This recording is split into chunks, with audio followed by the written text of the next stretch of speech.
মহাবাণী মহাকালাম আল্লাহর কালামে আল্লাহ পাক আমাদের ঘরে শোনাচ্ছেন, ওমাইয়া তাওয়াক্কাল আলাল্লাহি ফাহুয়া হাসবুন। দুনিয়ার বান্দারা শোনো, যে আল্লাহর উপরে ভরসা করে তার জন্য আল্লাহই যথেষ্ট হয়ে যায়। কে শোনাচ্ছেন? আল্লাহ বলছেন যে আল্লাহর উপরে ভরসা করে তার জন্য কে যথেষ্ট? আল্লাহ যথেষ্ট। জেনে রেখে দেবেন, আল্লাহর উপরে ভরসা এটা আমাদের সর্ব অবস্থায় হাসিল করতে হবে। যদি আল্লাহর উপরে ভরসা আমরা হাসিল না করতে পারি, আল্লাহর উপরে ভরসা না রাখতে পারি, আমরা দুনিয়া আখিরাতে সব জায়গায় বিপদে পড়ে যাব। কথা ঠিক না বেঠিক বলে? তাই তাওয়াক্কালের আসল মানে আমাদের জানতে হবে, তাওয়াক্কালটা বুঝে নিতে হবে। বুঝে নিয়ে আমাদের কিরদারে, আমাদের চলাফেরাতে, আমাদের উঠা বসাতে আল্লাহর উপরে ভরসা, এই হাল, এই অবস্থা আমাদের হৃদয়ে, অন্তরে, কালবে পয়দা করতে হবে। বলেন ইনশাআল্লাহ।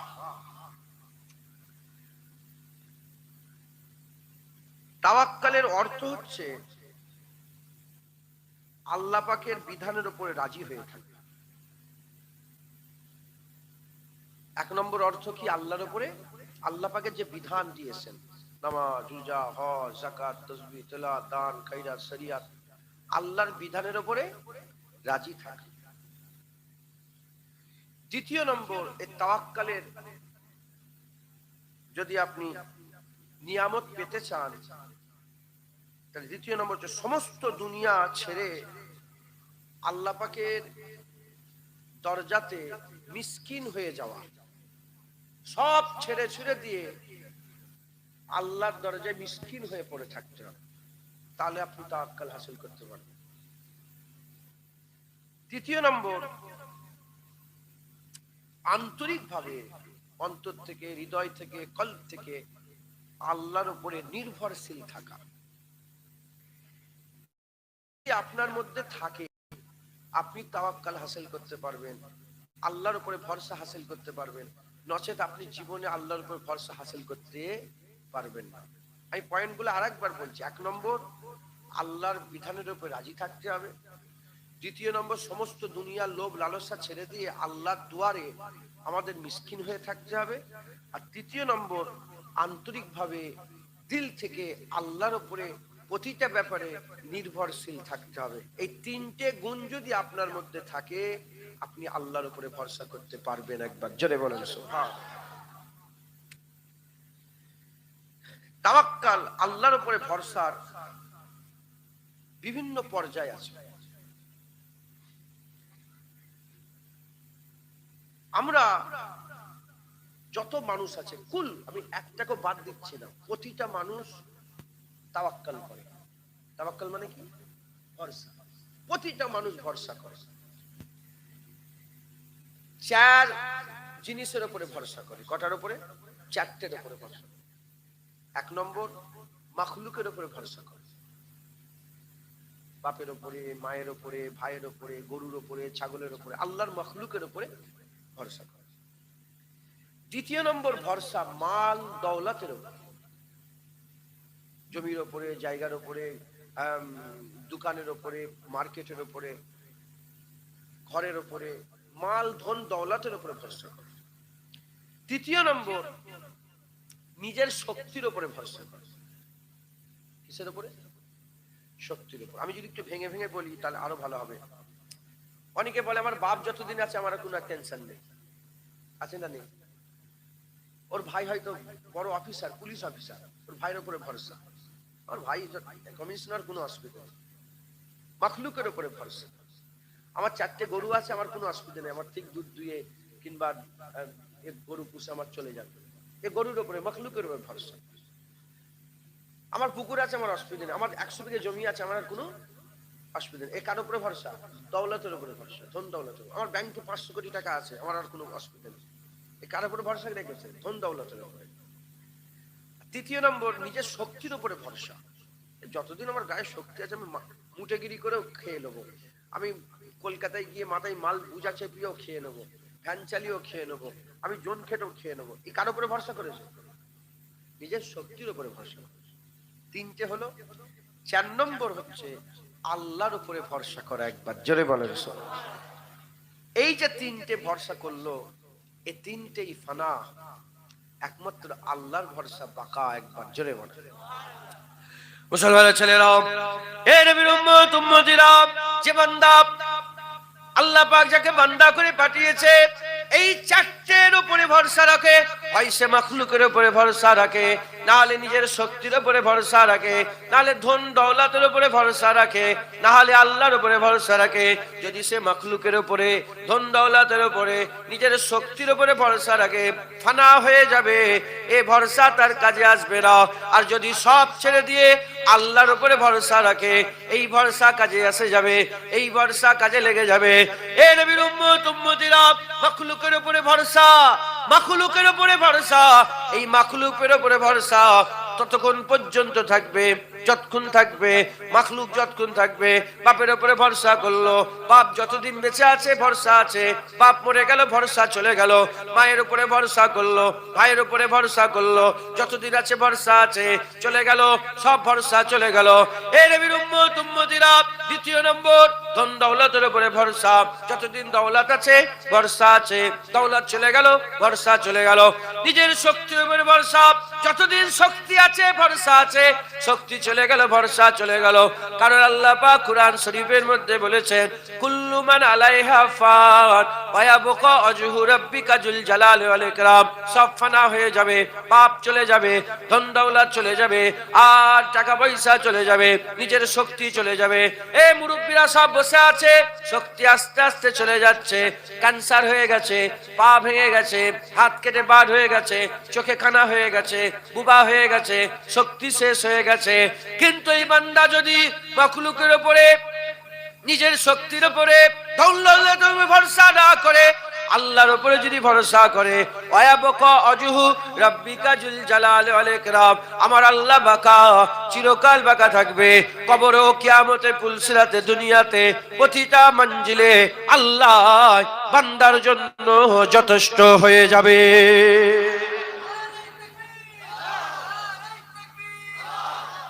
মুসলমান, আল্লাহর উপরে ভরসা আমাদের করতে হবে। কার উপরে ভরসা করতে হবে? আল্লাহর উপরে ভরসা। যদি আল্লাহর উপরে ভরসা করি, এর একটা বেনিফিট আছে। কি আছে? ফজিলত, উপকারিতা। কি উপকারিতা, কি বেনিফিট, কি ফজিলত? বিপদে আপদে মুসিবতে সব জায়গায় আপনার জন্য আল্লাহ পাকই যথেষ্ট হয়ে যাবে। কেন? আপনি আল্লাহর উপর ভরসা করেছেন। খালেস দিলে, মুখলেস হয়ে, খুলুসিয়াতের সাথে যদি আল্লাহর উপরে ভরসা করেন, যেখানেই যাবেন আল্লাহই যথেষ্ট হয়ে যাবে। আজ জোরে হবে না সুবহানাল্লাহ? এখানেই বিপদ আপদ হবে, আপনার জন্য আল্লাহই যথেষ্ট হবে। একবার জোরে বলেন সুবহান। উপকারিতা হচ্ছে মুসলমান, যে সে কিন্তু আল্লাহর উপর ভরসা করতে পারে না। কি বললাম? আপনি চাইলেই যে সে আল্লাহর উপর ভরসা করতে পারে। আল্লাহর উপর ভরসা করতে গেলে তার কিছু গুণ থাকা দরকার। আল্লাহর উপর ভরসা করা মানে সে কি কামিয়াবি হয়ে গেল, সে প্রতিটা জায়গায় দরজাওয়ালা হয়ে গেল, রুতবাওয়ালা হয়ে গেল, সে কামিয়াবি হাসিল করলো। তাহলে আল্লাহর উপর ভরসা করার দরকার আছে না নাই? আপনারা সবাই বলেন, আল্লাহর উপর ভরসা করার দরকার আছে না নাই? আপনারা কি মাখলুকের উপর ভরসা করবেন? আপনারা কি ধন দৌলতের উপর ভরসা করবেন? আপনারা কি নিজের শক্তির উপর ভরসা করবেন? আপনারা কার উপর ভরসা করবেন?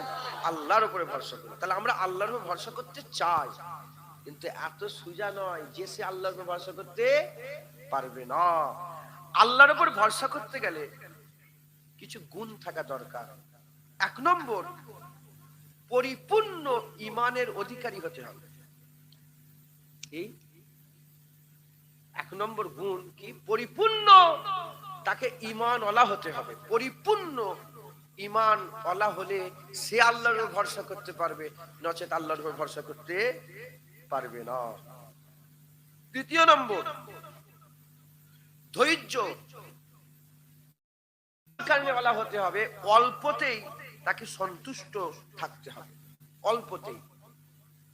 তার সাথে বেশি বেশি হলে হবে না। এই আমার এত দরকার, এত দরকার, এই কি রান্না হয়েছে, কি প্রতিদিন, হ্যাঁ কি রান্না করছো, আছে না নেই, ঝগড়া ঝামেলা হয় না, হয় না? হ্যাঁ, অল্পতে সন্তুষ্ট হতে হবে। কি হতে হবে বলেন? অল্পতে সন্তুষ্ট হতে, ধৈর্য ধারণেওয়ালা হতে হবে, ধৈর্য ধারণেওয়ালা হতে হবে। তৃতীয় নম্বর, অন্তরকে লোভ লালসা মুক্ত হইতে হবে। দিলের মধ্যে কোনো লোভ লালসা থাকলে সে আল্লাহর উপর ভরসা করতে পারবে না, লোভ লালসা থাকলে হবে না। তাহলে 1 নম্বর, পরিপূর্ণ ঈমানের অধিকারী হতে হবে। দ্বিতীয় নম্বর, ধৈর্য ধারণ কারণেওয়ালা। ইন্নাল্লাহা মা'আস সাবিরিন, আল্লাহ পাক সবরকারীদের সঙ্গে থাকেন। সবরকারীকে আল্লাহ পছন্দ করেন। একবার জোরে বলেন সুবহানাল্লাহ। তাকে অল্পতে সন্তুষ্ট, সবরকারীওয়ালারা অল্পতে সন্তুষ্ট হয়। আর তৃতীয় নম্বর, অন্তরে কোনো লোভ লালসা রাখলে হবে না, লোভ লালসা মুক্ত অন্তর হইতে হবে। যার দিলে লোভ থাকে সে কিছুই পায় না, তার হাত ফাঁকা থাকে। যে লোভ করে তার হাত কি ফাঁকা। মুসলমানের ছেলেরাও, এ নবীর উম্মত উম্মতিরা, আমি আপনাদের অল্প একটা শিক্ষণীয় ঘটনা শুনিয়ে দিয়ে যাই। হযরতে ঈসা রুহুল্লাহ হুজুরের, হযরতে ঈসা রুহুল্লাহ হুজুরের একটা ঘটনা শুনিয়ে দিয়ে যায়। 1 তারিখ হযরতে ঈসা রুহুল্লাহর দরবারে একজনা ইহুদি আসতে আরম্ভ করেছে। ইহুদি এসে বলতে আরম্ভ করে, এই আল্লাহর নবী ঈসা রুহুল্লাহ, আমি আপনার সঙ্গী হতে চাই, আমি আপনার সাথী হতে চাই, আমি আপনার সঙ্গী সাথী হয়ে আপনার সঙ্গে সফর করতে চাই, আমি আপনার সঙ্গে সফর করে আপনার সঙ্গী সাথী হয়ে যেতে চাই। হুজুর বললেন, এই ইহুদি, তুমি আমার সঙ্গে থাকতে পারবে না, তোমার অত ধৈর্য নাই, তুমি আমার সঙ্গে থাকতে পারবে না। কেন? তোমার দিলে লোভ আছে, লালসা আছে। ওলিয়া উলিয়ারা, নবী পয়গম্বর দেখে আল্লাহ জানিয়ে দেয়, সে জেদ ধরে, না হুজুর, আমি আপনার সঙ্গে যাব, আমি আপনার সঙ্গে থাকবো, আমি আপনার সঙ্গে যাব। বলার সাথে সাথে ঈসা রুহুল্লাহ বললেন, ঠিক আছে, তাহলে আমার এই ঝুলাটাকে নিয়ে নাও, ঝুলাটাকে নিয়ে, তুমি ঝুলাটা নিয়ে আমার পেছনে পেছনে চলো। তিনি কি করলেন? কাপড়ের ঝুলাটা, সফর করলে একটা ব্যাগ থাকে, একটা লাগেজ থাকে, সেই লাগেজ, সেই ঝুলা, সেই ব্যাগটা ইহুদির কাঁধে চাপিয়ে দিয়ে হুজুর আগিয়ে আগিয়ে চলে যায়, ইহুদি পেছনে পেছনে যায়, হুজুর আগিয়ে আগিয়ে যায়, এ মাথা সে মাথা। হুজুর আমার সফর করতে করতে করতে করতে গহীন জঙ্গলের মধ্যে চলে গেলেন, বড় জঙ্গলের মধ্যে পৌঁছে গেলেন। ঈসা রুহুল্লাহ যখন জঙ্গলের মধ্যে পৌঁছে গেলেন, জঙ্গলের মধ্যে পৌঁছে যাবার পরেতে হযরত ঈসা রুহুল্লাহ এমন একটা জায়গায় চলে গেলেন, খাবার নাই, লোকজন নাই, দোকান নাই, বেঁচে থাকার কোনো সামগ্রী নাই, যা আছে সব ব্যাগের ভিতরে। এমন অবস্থাতে হযরত ঈসা রুহুল্লাহ বললেন, আচ্ছা একটু রেস্ট নেওয়া যাক, একটু বসে একটুখানি রেস্ট নেওয়া যাক। বলে ঠিক আছে, তাই হবে। ইহুদিকে বসিয়েছে। হুজুর আবার বললেন, ঝুলাটা আমাকে দাও। হুজুরকে ঝুলাটা দিয়ে দেওয়া হলো। ঝুলা ওই সময় দেওয়ার সাথে সাথে ওই ঝুলা থেকে হুজুর ঈসা রুহুল্লাহ তিনি 3টে রুটি বের করলেন। 3টে রুটি বের করে একটা রুটি নিজে নিলেন, আর একটা রুটি ইহুদিকে দিলেন, আর একটা রুটি ঝুলার মধ্যে দিয়ে দিলেন। একটা রুটি নিজে খেলেন, আর একটা রুটি ইহুদিকে দিলেন, আর একটা রুটি ঝুলার মধ্যে দিয়ে দিলেন। ঝুলার মধ্যে দিয়ে হুজুর আমার আবার সফর শুরু করলেন। খাওয়া হয়ে গেল, ইহুদি রুটি খেয়ে ফেললেন, হুজুরের রুটি খেয়ে ফেললেন, আর একটা রুটি ঝুলার মধ্যে দিয়ে সফর শুরু করলেন।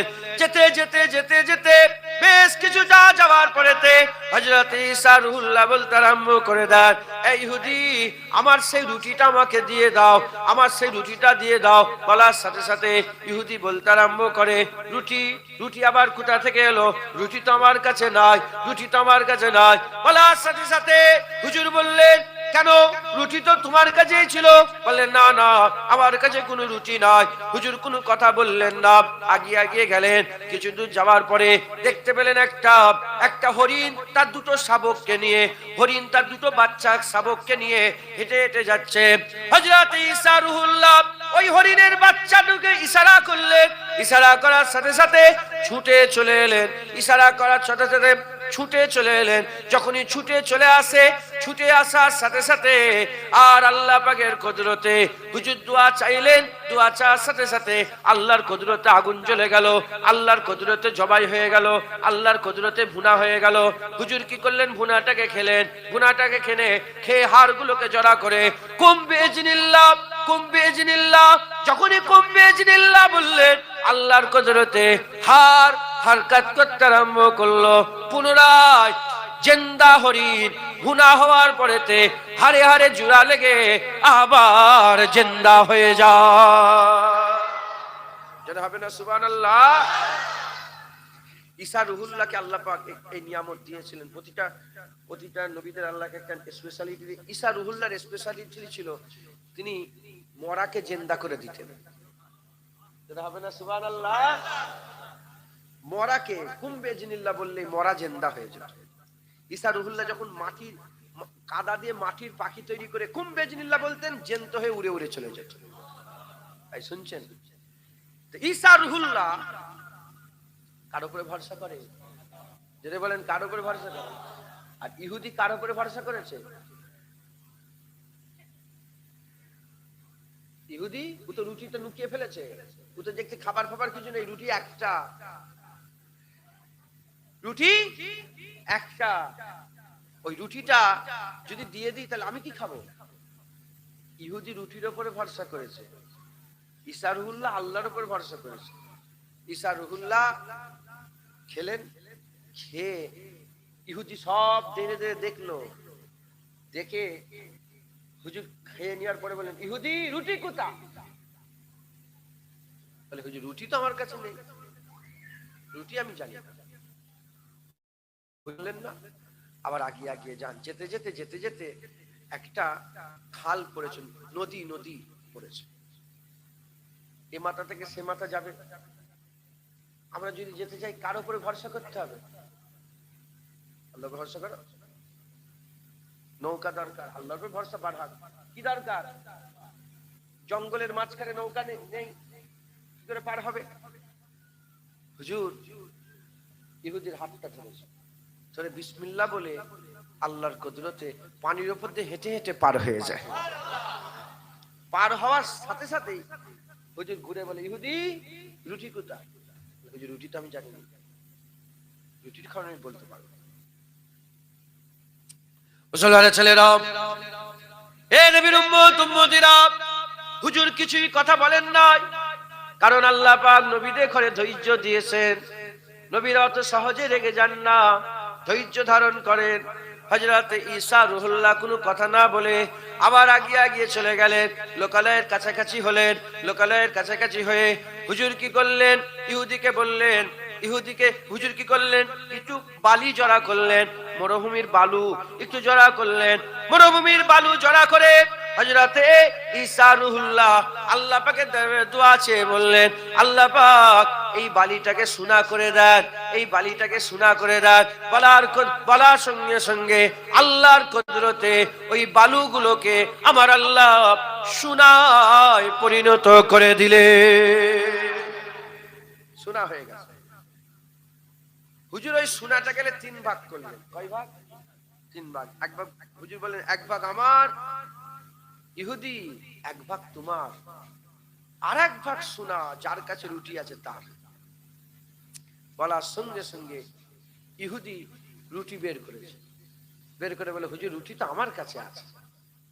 হুজুর বললেন, ঠিক আছে, সব সোনা তোমার, এখন থেকে তোমার রাস্তা আলাদা, আমার রাস্তা আলাদা।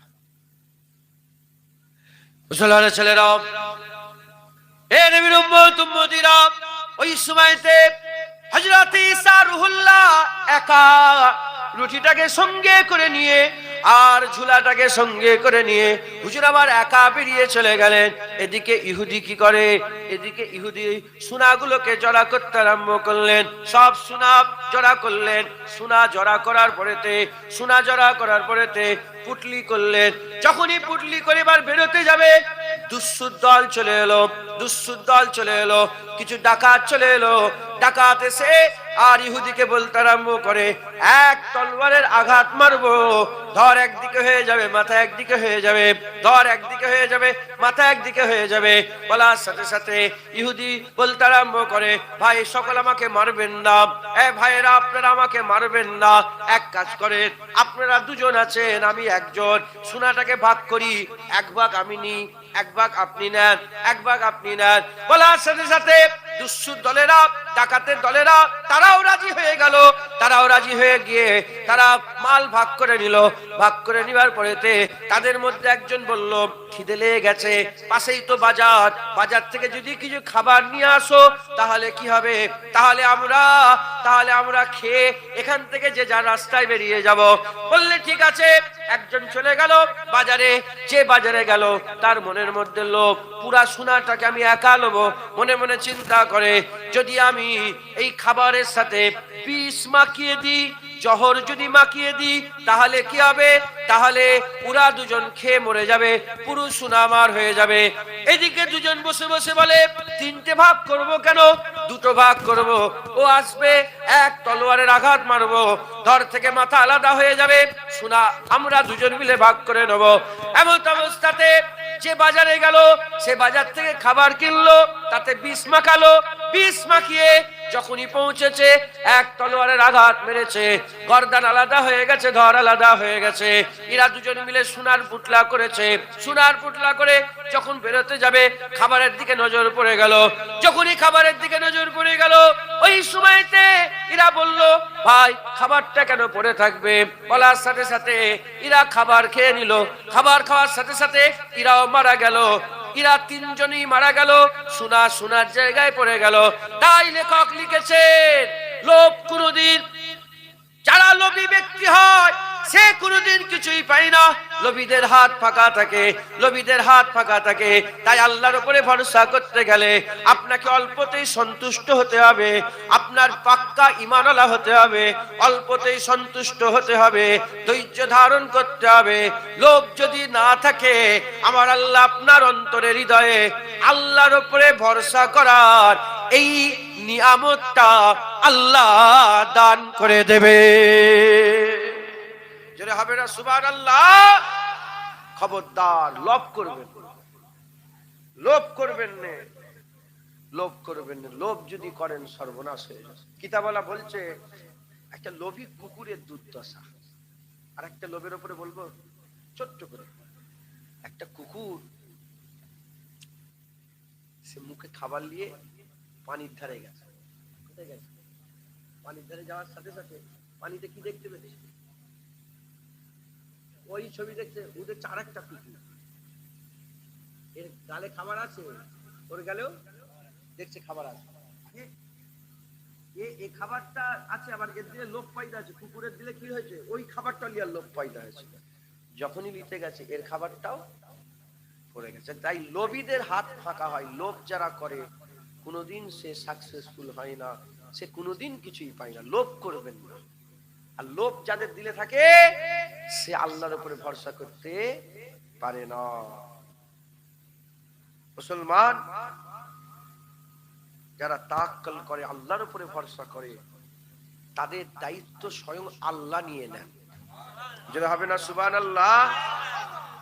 হযরত ইবনে আব্বাস রাদিয়াল্লাহু তাআলা বর্ণিত, নবী করিম সাল্লাল্লাহু আলাইহি ওয়াসাল্লাম বলেছেন, যে ব্যক্তি নিজ পৃথিবীর সবচেয়ে শক্তিশালী সমর্থবান হইতে পছন্দ করে।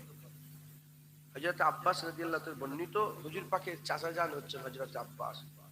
তিনি বর্ণনা করছেন, যে ব্যক্তি পৃথিবীর সবচেয়ে শক্তিশালী এবং সমর্থবান, এটা সবাই ইচ্ছা আছে না নেই যে আমি শক্তিশালী হব?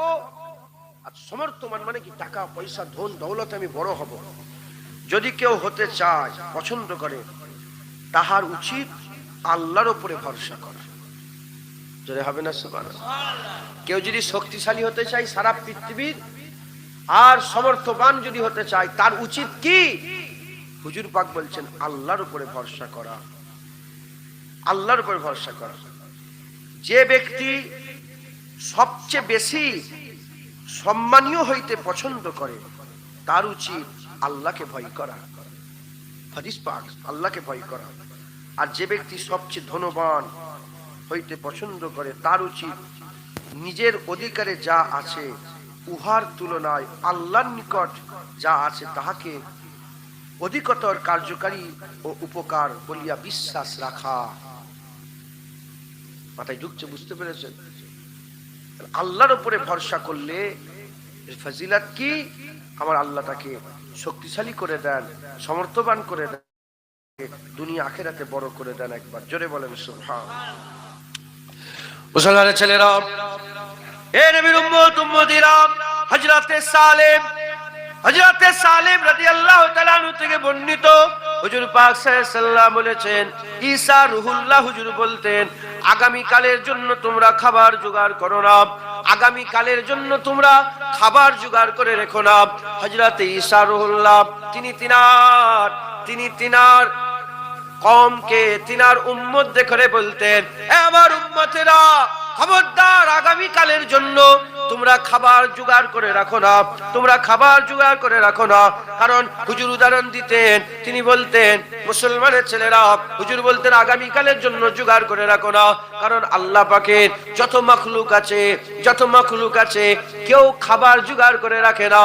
এ নবীর উম্মত উম্মতিরা, মুসলমানের ছেলেরা, মাকড়সাকে দেখেন, মশাকে দেখেন, মাছিকে দেখেন, কীট পতঙ্গকে দেখেন, আর এদিকে আপনি জন্তু জানোয়ারকে দেখেন, কুকুর বিড়ালকে দেখেন, গরু ছাগলকে দেখেন, কেউ খাবার জড়া করে রাখে না। প্রতিদিন আল্লাহর উপরে ভরসা করে, আমার আল্লাহ প্রতিদিন তাদের ঘরে রুজি দিয়ে দেন। আল্লাহর উপরে ভরসা করে প্রতিদিন আল্লাহ তাদের রুজি দান করে দেন। হযরতে সুলাইমান আলাইহিস সালামের জামানায় মাশহুর একটা ঘটনা আছে। হযরতে সুলাইমান আলাইহিস সালাম এক তারিখে নদীর ধারে তিনি বসে বসে আল্লাহর মগ্নে আল্লাহর ধ্যান করছিলেন। এমন অবস্থাতে হযরতে সুলাইমান আলাইহিস সালাম দেখে একটা পিঁপড়ে আর মুখে খাবার নিয়ে আর আস্তে আস্তে দরিয়ার ধারে চলে এসেছে। হযরতে সুলাইমান আলাইহিস সালাম দেখছেন দরিয়ার ধারে এসেছে, পিঁপড়ে মুখে খাবার নিয়ে দরিয়ার ধারে এসেছে, আর পানির ভিতর থেকে একটা ব্যাঙ বেরিয়েছে।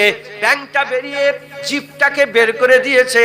যখনই জিভটাকে বের করেছে, পিঁপড়েটা স্বইচ্ছায় ব্যাঙের জিভের মধ্যে বসে পড়েছে।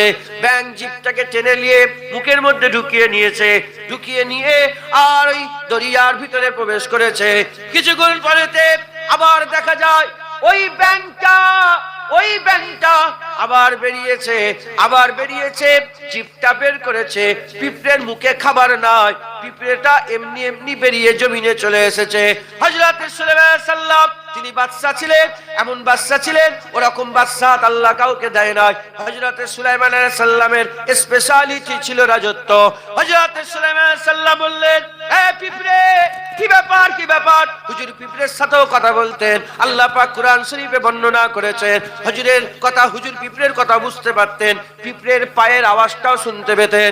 হযরত সুলাইমান আলাইহিস সালাম বললেন, এ পিঁপড়ে, কোথায় গিয়েছিলে তোমরা?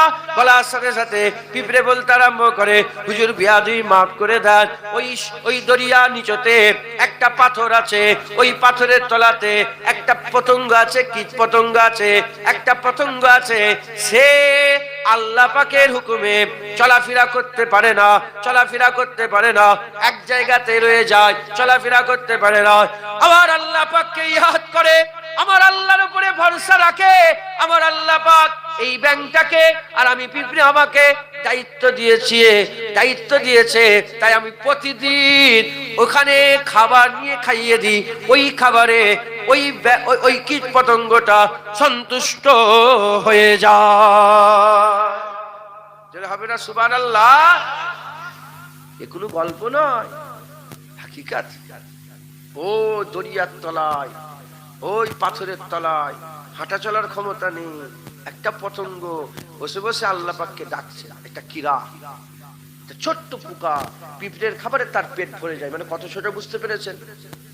পিঁপড়েই ছোট, তার মুখের খাবার আবার কত ছোট, সেই ছোট খাবারটাই তার পেট ভরে যায়। মানে সে কত ছোট পোকা, সেই পোকা হাঁটা চলা করতে পারেনি, আল্লাহ প্রতিদিন পিঁপড়ের মাধ্যমে খাবার পৌঁছে দিয়ে থাকে। একবার জোরে বলেন। হযরতে সুলাইমান আলাইহিস সালামকে ঘটনা বললেন। মুসলমান, তাহলে আল্লাহর উপরে যারা ভরসা করে, আল্লাহর উপরে যারা ভরসা করে, আল্লাহ পাক তাদের জন্য যথেষ্ট হয়ে যায়। পাখি দেখেছেন খাবার জড়া করে রেখে দেয়, প্রতিদিন বেরোয়, আল্লাহর উপরে ভরসা করে বেরিয়ে পড়ে, তার খাবার হয়ে যায়। আর আমরা আশরাফুল মখলুকাত, সৃষ্টির সেরা, আমরা যদি আল্লাহর উপরে ভরসা করি, আমাদের কি আল্লাহ পাক দিবেন না? জোরে বলেন, আমাদের ঘরে কি আল্লাহ দিবেন না? মোবাইলটা কই দিবেন?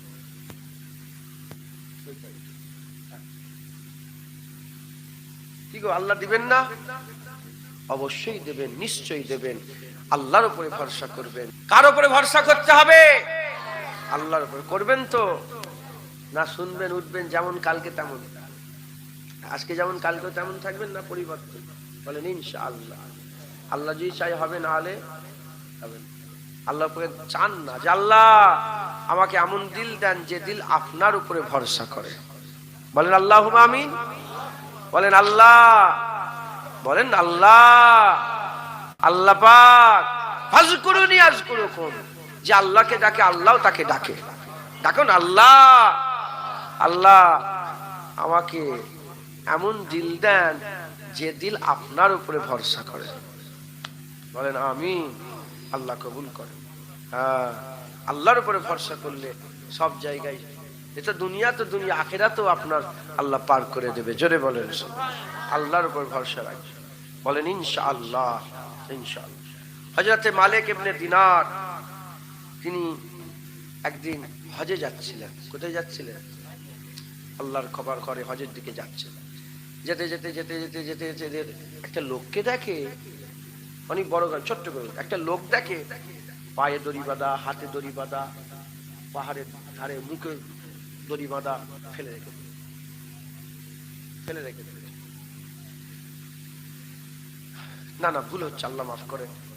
মালিকের দিনা যাচ্ছেন মরুভূমির উপর সফর করতে করতে, আর একটা কাক মুখে খাবার নিয়ে উড়ে উড়ে যাচ্ছে। কাক, হুজুর চিন্তা করলেন যে কাক তো লোকালয়ে যায়, ফাঁকা জায়গায় কি কাক যায়? এ খাবার নিয়ে ফাঁকা জায়গায় কেন যাচ্ছে? হুজুর সন্দেহ হলো, কাকের পেছনে পেছনে যাচ্ছে, যতটা ইচ্ছা যাচ্ছে না। যেতে গিয়ে দেখে একটা লোক হাতে দড়ি বাঁধা, পায়ে দড়ি বাঁধা, পুরা শরীর দড়ি বাঁধা পড়ে আছে, লড়াচড়ার ক্ষমতা নেই, এক ফুটটা লড়ার ক্ষমতা নেই। কাকটা খাবার খাইয়ে দিচ্ছে। জেনে বলেন সব। হুজুর তাড়াতাড়ি করে গেলেন, খুলে ফেললেন, সব খুলে ফেলে হুজুর কি ব্যাপার, কে তুমি? বলেন আমি আল্লাহর ঘর কাবায় যাচ্ছিলাম, আল্লাহর উপরে আল্লাহর কাবা ঘরের দিকে যাচ্ছিলাম, দুঃসর দলেরা, ডাকাতের দলেরা আমাকে ধরলো, ধরে আমার হাতে পায়ে দড়ি বেঁধে যা কিছু ছিল সব নিয়ে পালিয়ে গেছে, সব নিয়ে পালিয়ে গেছে। আমি একদিন, দুদিন, 3 দিন চুপ করে পড়ে আছি, কোনো ক্ষমতা নেই, ওখানে কোনো মখলুক নেই। ভরসা ক রকমের বললাম? 4 রকমের। ওখানে কোনো মখলুক নেই যে সাহায্য করবে, ওখানে ধন দৌলত নেই, সবকে লুট করলে পালিয়ে গেছে যে কাজে আসবে। ওখানে নিজের শক্তিও কাজে লাগছে না, ভরসা বাকি রয়ে গেল কটা? একটা। আল্লাহর উপরে ভরসা করলাম, তো আমার 3 দিন ধরে এই কাকটা আমাকে খাবার খাইয়ে বাঁচিয়ে, আল্লাহ এই কাকের মাধ্যমে খাবার খাইয়ে আমাকে বাঁচিয়ে রেখেছে। একবার জোরে বল। হুজুর বললেন চলো। হুজুর পাক সাল্লাল্লাহু আলাইহি ওয়াসাল্লাম বলেছেন একজনের খাবার দুজন খাবে, একজনের খাবার দুজনের খাবার 4 জন, 4 জনের খাবার 8 জন, 8 জনের খাবার 16 জন, 100 জনের খাবার 200 জন খেয়ে নেন। হুজুর বলেন চলো তুমি আমার সাথে সাথী হয়ে যাও, আমার যা আছে সব তোমাকে, আমি অর্ধেক দেবো, অর্ধেক আমার, অর্ধেক তোমার হয়ে যাবে। ঠিক আছে। হুজুর তাকে সফরের সঙ্গী করে নিয়ে আল্লাহর কাবার দিকে যাচ্ছে। মুসলমানের ছেলেরাও, এ নবীর উম্মত উম্মতিরা, যেতে যেতে যেতে যেতে হুজুরের পানি শেষ হয়ে গেল, একজনের খাবার 2 জন, পানি শেষ হয়ে গেল। হুজুর পানি খুঁজতে আরম্ভ করলেন, জঙ্গলের ভিতর দিয়ে যাচ্ছিলেন, হঠাৎ করে দেখা যায় কিছু হরিণ একটা কুয়া থেকে পানি পান করছে। হুজুর বুঝতে পেরে গেলেন যে কুয়ায় পানি আছে, কুয়া থেকে পানি পান করছে। হুজুর আস্তে আস্তে গেলেন, হুজুর আস্তে আস্তে গিয়ে পানির কাছে পৌঁছে গেলেন। হরিণগুলো ছুটে চলে যায়। হুজুর পানি থেকে পানি তোলার জন্য হুজুর দড়ি ফেললেন, দড়ি ফেলে পানি তুলছেন আর মনে মনে চিন্তা করছেন। আশ্চর্যের বিষয়, একটু আগে হরিণগুলো পানি পান করছিল, হরিণগুলো পানি পান করছিল, পানি কুয়ার মুখে হরিণ মুখ দিয়ে পানি পান করছে, কিন্তু মালিক ইবনে দিনার যখন পানি পান করে পানি নিচেই নেমে যায়। এ কেমন বিষয় হলো? মনে মনে চিন্তা করে, যখনই মনে মনে চিন্তা করে আল্লাহর তরফ থেকে গায়েবী আওয়াজ চলে আসে, আল্লাহর তরফ থেকে গায়েবী আওয়াজ চলে আসে, হে মালিক ইবনে দিনার, হরিণ পানি পান করার জন্য রশিয়ার বালতির উপরে ভরসা করে নাও। তুমি পানি পান করার জন্য রশিয়ার বালতির উপরে ভরসা করো, এজন্য তো রশি বালতি সঙ্গে করে নিয়ে এসেছো। তোমার ভরসাতে রশি বালতি আছে, তাই পানি নিচে নেমে গেছে। হরিণের ভরসাতে রশি বালতি নেই, আল্লাহ আছে, তাই তাদের মুখে পানি আমি আল্লাহ তুলে দিয়েছে। মালিক ইবনে দিনার বালতি আর দড়ি ছুঁড়ে ফেলে দিল। তাই শুনছেন আপনারা মুসলমান, আল্লাহর উপরে যারা ভরসা করে আল্লাহই তার জন্য যথেষ্ট হয়ে যায়। জোরে বলেন সুবহানাল্লাহ। এ নবীর উম্মত উম্মতিরা, হযরতে উম্মে জাফর বলে একজনা মহিলা ছিল। উম্মে জাফর বলে একজনা মহিলা ছিল। সেই মহিলার কাছে, সেই মহিলার দরবারে, সেই মহিলা বড় বড় লোক ছিল, ধনী ছিল, আমির ছিল, বড় পয়সাওয়ালা ছিল। এমন অবস্থাতে ওই মহিলার বাড়ির সামনে দুটো ফকির গিয়ে দাঁড়াতো। দুটো ফকির দিয়ে গিয়ে দাঁড়াতো। একটা ফকির বলতো, আল্লাহ আমাকে দান করেন, আল্লাহ আপনি আমাকে দেন, আল্লাহকে নাম পে দে দো, আল্লাহকে নাম পে দে দো, আল্লাহর নামে চায়। আর একটা ফকির আল্লাহর কাছে চাই না। সেই ফকির কার কাছে চায়? সে ফকির উম্মে জাফরের নাম ধরে ধরে বলে, এ উম্মে জাফর, এ জাফরের মা, আপনি আমাকে কিছু দেন। একটা ফকির, একটা অন্ধ আল্লাহর উপরে ভরসা করে উম্মে জাফরের কাছে চায় না, আল্লাহর কাছে চায়। আর একটা ফকির উম্মে জাফরের কাছে চায়। যে ফকিরটা আর আল্লাহর কাছে চাইতেন, সেই ফকিরটার জন্য প্রথম ফকির যে ফকিরটা আল্লাহর কাছে চাইতেন, সে কি করত? তাকে কি করত? উম্মে জাফর দুটো রূপোর দিরহাম দিত, 2 দিরহাম রূপোর দিত, দুটো রূপোর দিরহাম দিয়ে পাঠাতো। আর দ্বিতীয় ফকির যে আল্লাহর উপরে ভরসা করত, যে উম্মে জাফরের উপরে ভরসা করত, তার জন্য কি করত? একটা মুরগি, উম্মে জাফর একটা মুরগি পাঠাতো। সেই মুরগির ভিতরে 10টা সোনার পয়সা দিয়ে পাঠাতো, 10টা সোনার পয়সা দিয়ে পাঠাতো, 10টা সোনার পয়সা দিয়ে পাঠাতো। তাহলে যে আল্লাহর উপরে ভরসা করলো তার জন্য দুটো রূপোর দিনার। আর যে উম্মে জাফরের উপরে ভরসা করে তার কাছে চাইতো মুরগির ভিতরে 10টা করে সোনার পয়সা, 10টা করে সোনার পয়সা দিয়ে যায়। এরকম ভাবে একদিন চলে যায়, দুদিন চলে যায়, দুদিন, 3 দিন যেতে যেতে 10 দিন কেটে গেল।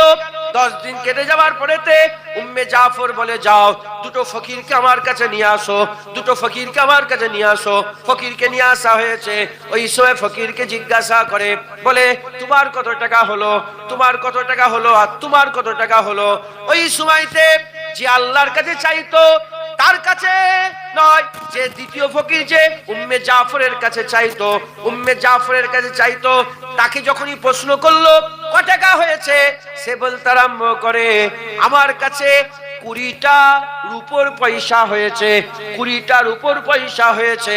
আর দ্বিতীয় ফকির যে আল্লাহর কাছে চাইতো, প্রথম ফকির যে আল্লাহর কাছে চাইতো, যখনই তাকে জিজ্ঞাসা করে সে বলে 10 দিনে আমার 100টা সোনার দিরহাম হয়েছে। পুরো ঘুরে গেছে। উম্মে জাফর বলে, কি ব্যাপার, এরকম কেন হলো? এ দিত প্রথম ফকিরকে রূপোর পয়সা, আর উম্মে জাফরের কাছে যে চাইতো তাকে দিত কটা? 10টা। পুরো ঘুরে উল্টো হলো কি করে? উম্মে জাফর বলে, উল্টো হলো কি করে? তখন দ্বিতীয় ফকির যে সোনার পয়সা যে পায়, সে বলে যে আমি তো প্রতিদিন মুরগি 2 টাকায় বিক্রি করে দিয়েছি, আর এ তো আল্লাহর উপর ভরসা করে, টাকা হলেও কি আর মুরগি হলেই। এ প্রতিদিন বলে, ধর আমি মুরগি নেবো, তুই মুরগি নিয়ে আমাকে রূপোর পয়সা। পুরো ঘুরে গেছে। তখন উম্মে জাফর বললে, হ্যাঁ, যারা মখলুকের উপরে ভরসা করে জাহিরিতে মনে হয় যেন ই বেশি পেচ্ছে, না, হাকিকাতে আল্লাহর উপরে যারা ভরসা করে তারাই বেশি পায়, তারাই দরজাওয়ালা হয়, তারাই কামিয়াবি হয়, তারাই আসল বড়লোক, আসল ধনী, আসল লাভবান হয়। একবার জোরে বলেন সুবহান, একটু জোরে হবে না সুবহানাল্লাহ? মুসলমানের ছেলেরা, এ নবীর উম্মত উম্মতিরা, হযরতে খলিফা হারুন আর রশিদের জামানায়, হযরতে খলিফা হারুন আর রশিদের জামানায় এক ঘটনা আমি আপনাদের সামনে বলে দিয়ে যাই। খলিফা হারুন আর রশিদের জামানাতে এক ঘটনা আমার মনে পড়ে যায়, আমি আপনাদের বলে যাই। খলিফা হারুন আর রশিদের কিছু গুন্ডাকে, কিছু মাস্তানকে ধরা হলো, কিছু গুন্ডা মাস্তানকে ধরা হলো। আমি আপনাদের বুঝাবার জন্য বলছি, 10 জনা গুন্ডা মাস্তানকে ধরা হলো। 10 জনা গুন্ডা মাস্তানকে ধরেছে। তখনকার পুলিশরা 10 জন দুষ্যকে ধরেছে, গুন্ডাকে ধরেছে, অপরাধীকে ধরেছে। অপরাধীকে ধরে খাতায় লেখা হয়েছে 10 জন এক জায়গা থেকে আরেক জায়গায় জেলখানা। এখানে সাজা ঘোষণা হয়ে গেছে, কাজীর দরবারে জেলের সাজা হয়ে গেছে। এমন অবস্থাতে এখান থেকে জেলখানায় নিয়ে যেতে একজনা গুন্ডা মাস্টার তাদের হাত থেকে বেরিয়ে ছুটে পালিয়ে গেছে। তাহলে হয়েছে কজন? 9 জন হয়ে গেছে। এই 9 জন তো দিলে পুলিশকে জমা খরচ দিতে হবে, এজন্য রাস্তা থেকে সাধারণ মানুষ একজনকে ধরে 10 জন পুরা করে জেলখানায় ঢুকিয়ে দিয়েছে। এই শুনছেন, 9 জন হয়ে গেছে, 10 জন করতে হবে তো। 10 জন করার জন্য একজন নিরীহ লোককে, সাধারণ মানুষকে, নিরীহ লোককে জেলখানায় ওই 10 জনের মধ্যে শামিল করে একে গুন্ডা নয়, একে গুন্ডা বলে জেলখানায় ঢুকিয়ে দিয়ে। এখন এইটা কি আইনত ঠিক করেছেন, অপরাধ করেছেন? অপরাধের কথা সবার সামনে বলা যায়? কাউকে কিছু খবর দেয়নি। এর বাড়ির লোক পেরেশান, আমার বাপ কোথায় গেল, আমার ভাই কোথায় গেল, আমার বেটা কোথায় গেল, পেরেশান। 9 জন যে গুন্ডা মাস্তান, এদের পরিবারের লোক জানে যে এরা জেলখানায় আছে, কিন্তু এর পরিবারের লোক জানে না এই জেলখানায় আছে। এখন কিতাবের মধ্যে এসেছে 9 জন একে একে সব বেরিয়ে গেছে। বেল দিয়ে হোক, যেমন করে ছড়িয়ে ছড়িয়ে, পয়সা দিয়ে ছড়িয়ে ছড়িয়ে বের করে নিয়েছে। ই বেচারি একা পড়ে আছে, কাউকে কিছু বলতেও পারছে না। দুঃখের কথা, এর কথা শোনার কেউ নেই। মুসলমানের ছেলেরা, এই নবীর উম্মত উম্মতিরা, তার মানে এখানে মখলুক নেই, মখলুক কাজে আসছে না, ধন দৌলত কাজে আসছে না। সে তো বাড়িতে যেতে পারছে না যে ধন দৌলত দিবে, ধন দৌলত কাজে আসছে না। আর জেলখানার ভিতরে আছে মোটা মোটা রড দিয়ে ঘেরা, তার শক্তিও কাজে আসছে না। বাকি রয়ে গেল আল্লাহ। সে বান্দা ওই জেলখানার ভিতর থেকে আল্লাহর উপরে ভরসা করে আল্লাহকে ডাকে, আল্লাহর কাছে দোয়া চায়, আল্লাহ পাকের দরবারে দোয়া আছে। আল্লাহ পাককে বলে, আল্লাহ পাক, আল্লাহ পাক আপনি জানেন, আপনি ছাড়া আর কেউ জানে না আমি এখানে আছি। আমার পরিবারের লোক জানে না, আমার ছেলেপুলেরা জানে না, আমার আত্মীয় স্বজনেরা জানে না, কেউ জানে না। আপনি ছাড়া আর কেউ জানে না আমি এই জেলখানার ভিতরে আছি। আল্লাহ পাক আপনি আমাকে বাঁচান। এরকম ভাবে প্রতিদিন কান্নাকাটি করে।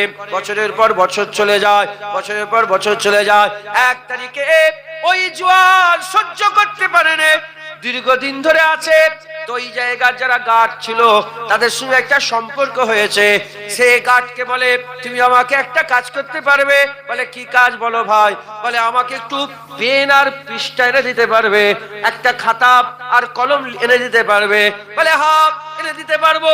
ওই সময়তে খাতার কলম যখন তাকে দিয়েছে, সে খাতা কলমে আল্লাহ পাকের কাছে চিঠি লিখেছেন, আল্লাহ পাক আমি আপনার বান্দা, আল্লাহ আমি আপনার বান্দা, আমি এই জেলখানায় দীর্ঘদিন ধরে পড়ে আছি, আপনি ছাড়া আর কেউ জানে না, আপনি আমাকে জেলখানা থেকে বের করার ব্যবস্থা করে দেন।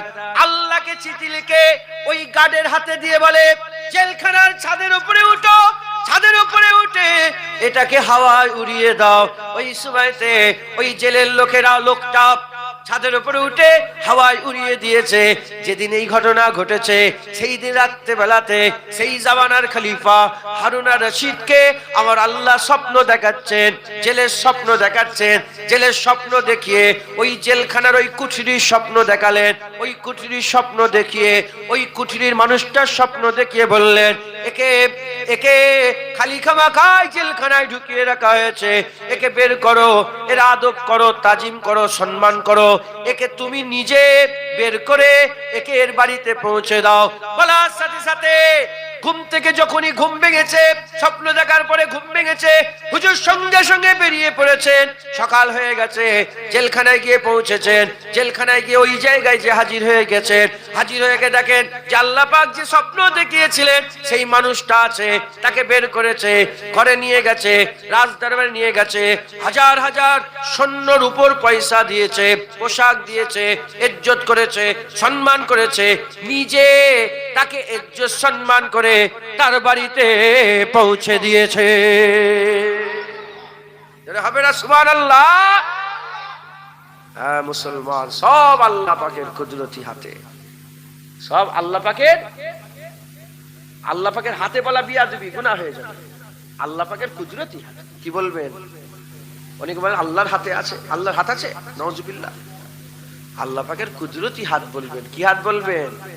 কুদরতি। সব আল্লাহ পাকের কুদরতি হাতে। আল্লাহর উপরে যারা ভরসা করে আল্লাহ তাদের জন্য যথেষ্ট হয়ে যান। একবার জোরে বলেন সুবহান। একটু জোরে হবে না সুবহানাল্লাহ? কিতাবের মধ্যে এসেছে এক দরবেশ ছিল, জানেন তো, আল্লাহর ওলি দরবেশ। সে কিতাবে শুনেছে আল্লাহর উপরে ওমাইয়া তাওয়াক্কাল আলাল্লাহি ফাহুয়া হাসবুন, ওমাইয়া তাওয়াক্কাল আলাল্লাহি ফাহুয়া হাসবুন, ওমাইয়া তাওয়াক্কাল আলাল্লাহি ফাহুয়া হাসবুন। যে আল্লাহর উপরে ভরসা করে তার জন্য আল্লাহই যথেষ্ট, যে আল্লাহর উপরে ভরসা করে তার জন্য আল্লাহই যথেষ্ট। শুনেছে দরবেশ। দরবেশ সে মনে মনে চিন্তা করছে, যদি আল্লাহই ভরসা হয়, আল্লাহ পাক খাওয়াই, কে খাওয়াই? আমাদের কে খাওয়াই? আরে জোরে বলেন, কে খাওয়ায়? আল্লাহ খাওয়ায়। সে চিন্তা করছে যে আল্লাহ কি করে খাওয়ায় আমি দেখব। কি আল্লাহ কি করে খাওয়ায় আমি দেখব। এই চিন্তা করে, খাওয়াবার মালিক কে? কে খাওয়ায় আমাদের? আল্লাহ। ঘরে খাওয়াচ্ছেন আল্লাহ, কিন্তু নিজে খেচ্ছেন তো হাতে ধরে। হাতটা কাজে লাগছে না লাগে না? আল্লাহ খাওয়াচ্ছেন, মাঝখানে কি আছে? বাপ ইনকাম করলি এলো। আল্লাহ খাওয়াচ্ছে, আমি খেচ্ছি, মাঝখানে কি আছে? বাপ আছে। এখন দরবেশ মনে মনে চিন্তা করছে কি করে আল্লাহ খাওয়ায় আমি দেখব। এখন দরবেশ কি বলছে? কি করে আল্লাহ খাওয়ায় আমি দেখব। আমি হাতে করেও খাবনি, আল্লাহ খাওয়ায়। ঘরে থাকলে বিবি জোর করে খাইয়ে দেবে। আমাকে যদি বিবি খাওয়ায় তাহলে আল্লাহই খাওয়াচ্ছে, আল্লাহ আর আমার মাঝখানে কে পড়লো? বিবি। এমন একটা জায়গায় যেতে হবে আল্লাহ কি করে খাওয়ায় আমি দেখব। সে কি করেছে? জঙ্গল গেছে, জঙ্গল। জঙ্গলের ভিতরে একটা বড় পাহাড়, সেই পাহাড়ে একটা গুহা, পাহাড়ের একটা গুহা। সেই গুহার ভিতরে ঢুকেছে। গুহার ভিতরে ঢুকে একদম অন্ধকারের কোণে একটা জায়গায় বসে আল্লাহর ইবাদত করে, আল্লাহর জিকির করে, আর মনে মনে করে যে আমি খাবুনি, আল্লাহ কি করে খাওয়াই আমি দেখব। বসে আছে। একদিন চলে যায়, দুদিন চলে যায়, 3 দিন চলে যায়, 4 দিন চলে যায়, 5 দিন চলে যায়, খাইনি। আর আল্লাহর ওলিরা মরে যাবে, ওয়াদা ভঙ্গ করবে কি? খাবুনি। মুসলমানের ছেলেরাও, হে নবীর উম্মত উম্মতিরা, কিতাবের মধ্যে এসেছে আল্লাহ পাকের হুকুম, ওই রাস্তা দিয়ে, ওই জঙ্গলের ভিতর দিয়ে তাজের দল, তাজে যারা তেজারত করে, ব্যবসা বাণিজ্য, আগেকার লোকেরা ছিল, তাজের দল ওই রাস্তা দিয়ে হেঁটে হেঁটে যাচ্ছে। আল্লাহর কুদরতে ঝমঝম করে বৃষ্টি শুরু হয়ে গেছে। যখনই বৃষ্টি শুরু হয়ে গেছে, আজেরের দলটা বৃষ্টি থেকে বাঁচার জন্য ওই পাহাড়ের গুহার মধ্যে ঢুকে পড়েছে। পাহাড়ের গুহার মধ্যে ঢুকেছে, আর দরবেশ তো ওই গুহার মধ্যে একটা কোণে জড়াসড়া হয়ে বসে আছে। এরা পাহাড়ের গুহার মধ্যে ঢুকেছে, গুহার মধ্যে ঢুকে তারা অপেক্ষা করছে পানি ছাড়বে, পানি ছাড়বে, পানি ছাড়বে, কিন্তু পানি মুষলধারে পানি হচ্ছে, পানি বন্ধ হয় না। নাচার হয়ে কি করবে? ওই জায়গাতে তারা আগুন জ্বালিয়েছে। যখনই আগুন জ্বালিয়েছে, আগুন জ্বালার সাথে সাথে আলো হয়ে গেছে। আলো হয়ে যাওয়ার সাথে সাথে এদের নজরে আল্লাহর ওলি পড়ে গেছে, এদের নজরে দরবেশকে দেখতে পেয়ে গেছে। তারা দরবেশকে দেখে, দরবেশ কথা বলে না, দরবেশ চোখ বন্ধ করে কথা বলে না, চুপচাপ আল্লাহর ধ্যানে আছে, আল্লাহ মগ্ন, আল্লাহ খেয়ালে মগ্ন হয়ে আছে। এমন অবস্থাতে এরা কি করেছে? সিদ্ধান্ত নিলে যে পানি আর ছাড়বে না, আজকে রাতটা এই জায়গায় আমরা যাপন করব, এই রাতটা আজকে এখানেই কাটিয়ে দেব। তারা কি করেছে? খানা পাকাতে আরম্ভ করেছে। খানা যখন পাকিয়েছে, খানা পাকিয়ে সবাই খাচ্ছে, আর মনে মনে চিন্তা করলো দরবেশকে না দিলে হয়, তার কাছে যায়। দরবেশ কি করে? মুখ বন্ধ করে টিপে রেখে দিয়েছে, মুখ খুলতে চায় না, মুখ খুলতে চায় না। এমন অবস্থাতে মনে মনে করলো বহুদিন হয়তো না খাওয়া অবস্থায় আছে, তাই শক্ত খাবার খেতে পাচ্ছে না, তাই তাকে কি করতে হবে? তাকে নরম খাবার দিতে হবে, স্যুপ জাতীয় খাবার দিতে হবে। তারা আবার স্যুপ জাতীয় খাবার তৈরি করেছে। স্যুপ জাতীয় খাবার তৈরি করে গালটায় দিচ্ছে। হুজুর মুখ বন্ধ করে রেখেছে। এরা মনে করছে অনেকদিন খাওয়া হয়নি বলে মুখ বন্ধ। ওই সময় একজন মুখ খুলেছে, আর একজন দিয়েছে। দেওয়ার সাথে সাথে হুজুর মুচকে মুচকে হেসে ফেলেছে। ওই সময় লোকেরা বলে, কি ব্যাপার, আপনি হাসছেন কেন? বলে, শোনো শোনো, আল্লাহ কি করে খাওয়ায় এটা দেখার জন্য এত গভীর জঙ্গলে পাহাড়ের ভিতরে আমি বসে আল্লাহ কি করে খাওয়ায় এটাকে দেখার জন্য আমি অপেক্ষা করছিলাম। আল্লাহর কুদরতে আমার আল্লাহ তোমাদের পাঠিয়ে দিলেন। আল্লাহ পাক আমার খাবুনি মুখ খুলে জোর করে খাবার খাইয়ে দিচ্ছে। যেটা হবে না সুবহানাল্লাহ।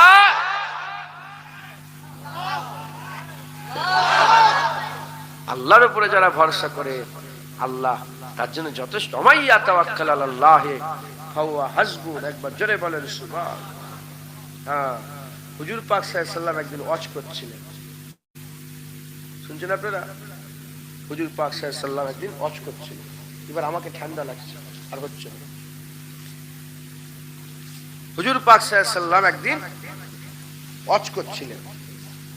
ওয়াজ করতে করতে আকা মাওলা রাসূলুল্লাহ সাল্লাল্লাহু আলাইহি ওয়াসাল্লাম হুজুরের দরবারে সাহাবারা সব তো তিনাদের তুলনা হতে পারে বলেন? হ্যাঁ, কত দরবেশ, সারা পৃথিবীর সব দরবেশ যদি এক হয়ে যায়, নবী পাক সাল্লাল্লাহু আলাইহি ওয়াসাল্লামের সাহাবাদের জুতোর ধুলো নয়, সাহাবারা যে উটের পিঠে চড়ে বেড়াতেন সেই উটের ধুলোর যোগ্য হতে পারবে না। একবার জোরে বলেন। কে আছে সাহাবা হুজুরদের ধারে কাছে যাবে?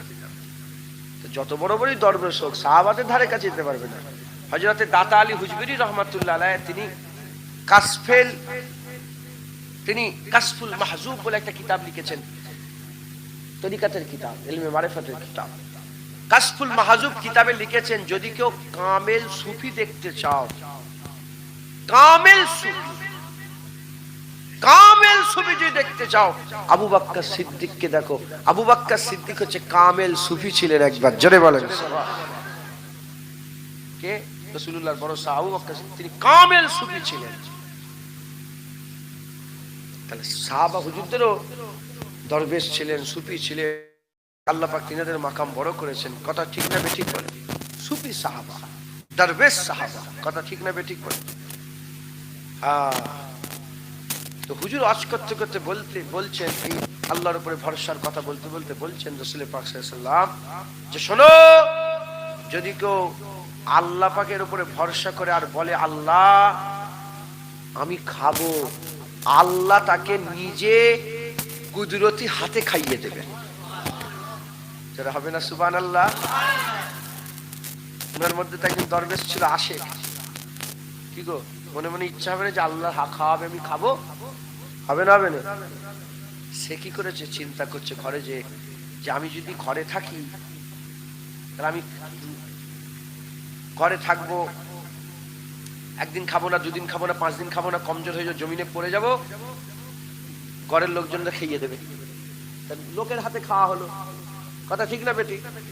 এমন জায়গায় যেতে হবে যেখানে কেউ থাকবে না, পড়ে যাব, কমজোর হয়ে যাব, মরে যাব, না হলে আল্লাহ খাওয়াবে। কথা ঢুকছে, বুঝতে পেরেছ?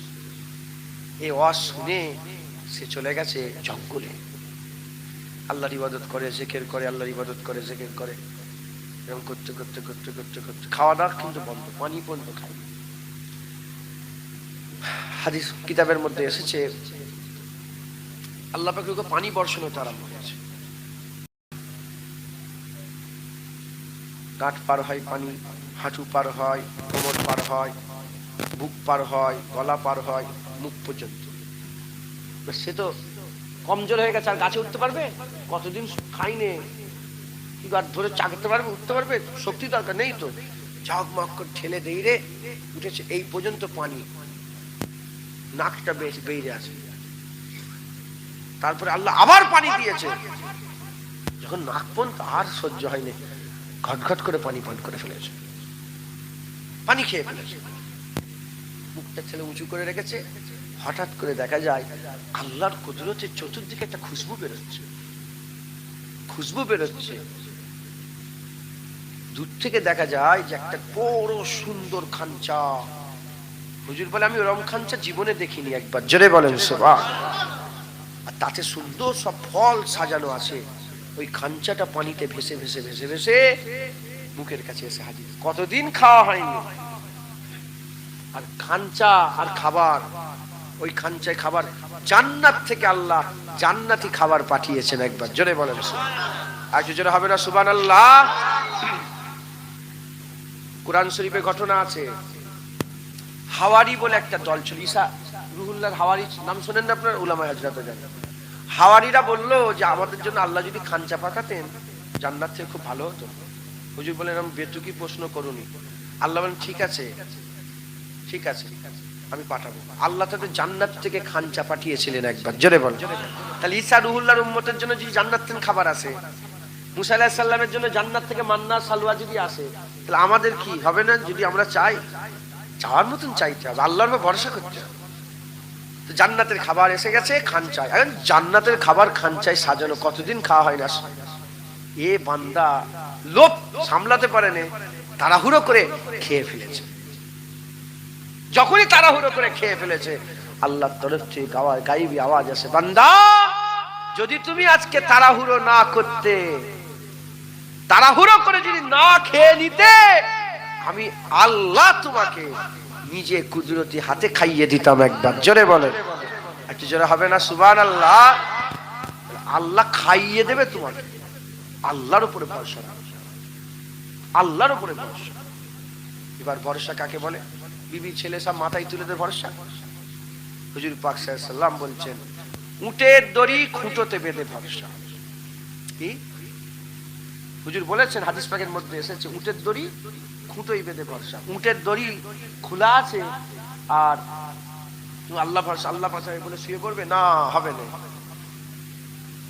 উটের দড়িটা ভালো করে বাঁধতে হবে, তোমার ক্ষমতা অনুযায়ী বেঁধে দেবে, খুলে না যায়। বেঁধে আল্লাহর উপর ভরসা করো। ওমাইয়া তাওয়াক্কাল আলাল্লাহি আল্লাহ ফাহুয়া হাসবুন, তোমার জন্য আল্লাহই যথেষ্ট হয়ে যাবে, জোরে বল। উটের দড়ি খুঁটোতে বেঁধে ভরসা। সোনাদানা আল্লাহ দিয়েছে, টাকা পয়সা দিয়েছে, তুমি দরজা ফাঁক করে আর আল্লাহর উপর ভরসা করে শুবে, ও সব চুরি হয়ে যাবে, ওটা ভরসা নয়। তোমার সাধ্য অনুযায়ী তালা মারো, তোমার সাধ্য অনুযায়ী দিয়ে তারপর আল্লাহর উপর ভরসা করো। যারা আল্লাহর উপর ভরসা করে আল্লাহ তার জন্য যথেষ্ট হয়ে যায়। তাই আমাদের সকলকে আল্লাহর উপরে ভরসা করতে হবে। রাজি আছেন বলেন ইনশাআল্লাহ? মুসলমানের ছেলেরা, হে নবীর উম্মত উম্মতিরা, আল্লাহর উপরে ভরসা করেন, আল্লাহর উপরে ভরসা করেন, আল্লাহকে ডাকেন, আল্লাহকে স্মরণ করেন, আল্লাহর উপরে ভরসা করেন। খবরদার খবরদার, দুনিয়ার উপরে ভরসা করবেন না, বাপ মায়ের উপরে ভরসা করবেন না, মা বেটার উপরে ভরসা করবেন না, আত্মীয় স্বজনের উপরে ভরসা করবেন না, নিজের শক্তির উপরে ভরসা করবেন না। কতজনের ক্যান্সার, এইক্ষুনি ফোন করে এই আসছিলাম শোনাচ্ছে ক্যান্সার হয়ে গেছে, কাল পর্যন্ত ভালো ছিল, আজকে রিপোর্ট ক্যান্সার। কতজনের ক্যান্সার হয়ে যায়, কতজনের পা ভেঙে যায়, চোখে কানা হয়ে যায়। আমার কাছে কদিন আগে গিয়েছিলেন জোয়ান ছেলে, ভালো ছেলে, আল্লাহর কুদরতে ঘাড় বেঁকে গেছে, ঘাড় বেঁকে গেছে, ভালো ছেলে, সুন্দর ছেলে, জোয়ান ছেলে, ঘাড় বেঁকে গেছে, আর সোজা করতে পারছে না। এ নবীর উম্মত উম্মতিরা, নিজের শক্তির উপরে ভরসা করেন না, আল্লাহর উপরে ভরসা করেন, আল্লাহর উপরে রাজি হন, আল্লাহর উপরে খুশি হন, আল্লাহর উপরে ভরসা করেন। আল্লাহর উপরে ভরসা করলে আমার আল্লাহ পাক আপনার জন্য যথেষ্ট হয়ে যাবে। দুনিয়াতে আপনি জেলখানায় যাবেন, আল্লাহ যথেষ্ট। আপনি সমুদ্রে যাবেন, আল্লাহ যথেষ্ট। জঙ্গলে যাবেন, আল্লাহ যথেষ্ট। সাহেরাতে যাবেন, আল্লাহ যথেষ্ট। আপনি মরুভূমিতে যাবেন, আল্লাহ যথেষ্ট। আপনি ছাদের উপরে থাকবেন, আল্লাহ যথেষ্ট। ঘরে একা থাকবেন, আল্লাহ যথেষ্ট। সব জায়গায় আল্লাহ যথেষ্ট। মরে যাবেন, কবরে যাবেন, কবরে আল্লাহ যথেষ্ট। কিয়ামতে আল্লাহ যথেষ্ট। পুলসিরাতে আল্লাহ যথেষ্ট। মিজানে আল্লাহ যথেষ্ট। বিচারে আল্লাহ যথেষ্ট। এ নবীর উম্মত উম্মতিরা, প্রতিটা মঞ্জিলে দুনিয়া আখিরাতে আল্লাহর উপরে যদি ভরসা করেন, আল্লাহ তার জন্য যথেষ্ট হয়ে যাবে। জেনে রেখে দেবেন, আমি একটু আগেই বলছিলাম, আল্লাহর উপরে যারা ভরসা করে তাদের ফজিলাত হচ্ছে এটা, তার জন্য আমার আল্লাহ যথেষ্ট হয়। আল্লাহ তাদের কোনোদিন বিপদে ফেলে না, আল্লাহ তাদের কোনোদিন ফিরিয়ে দেয় না। আমার আল্লাহ পাক তাদের জন্য যথেষ্ট হয়ে যায়। বলেন ইনশাআল্লাহ। পারবেন ইনশাআল্লাহ? হ্যাঁ, কি করতে হবে? হ্যাঁ, আল্লাহর উপর ভরসা করলে যথেষ্ট, কিন্তু কি করতে হবে? যে সে আল্লাহর উপর ভরসা করতে পারে, বললাম অল্পতেই সন্তুষ্ট হতে হয়। বলেন ইনশাআল্লাহ। কি হতে হয় বলেন? অল্পতেই সন্তুষ্ট হতে হবে। হ্যাঁ, বিপদে আপদে হ্যাঁ অল্পতেই সন্তুষ্ট, পরিপূর্ণ ঈমানের অধিকারী হতে হবে। নামাজ পড়বে, রোজা রাখবেন, ঈমানকে পরিপূর্ণ করতে গেলে তাকে খোরাক দিতে হবে। কথা ঠিক না বেটি? নামাজ, রোজা, হজ, যাকাত, তাসবিহ, তেলাওয়াত, দান, খায়রাত, হারাম হালাল বেঁচে চলবেন, সব এগুলো করবেন। পরিপূর্ণ ঈমানের অধিকারী হতে হবে। আর ধৈর্য ধারণ, অল্পতে সন্তুষ্ট হতে হবে। অন্তরে লোভ লালসা রাখলে হবে না। এই তিনটে যদি কাজ করেন, ইনশাআল্লাহ আপনারা আল্লাহর উপরে ভরসা করার এই আকীদা, এই নিয়ামত পেয়ে যাবেন। ইনশাআল্লাহ আল্লাহ আমাদের বদলা দেবেন। বলেন ইনশাআল্লাহ। ইনশাআল্লাহ আল্লাহ আমাদের সকলকে বদলা দান করেন, যা যা দান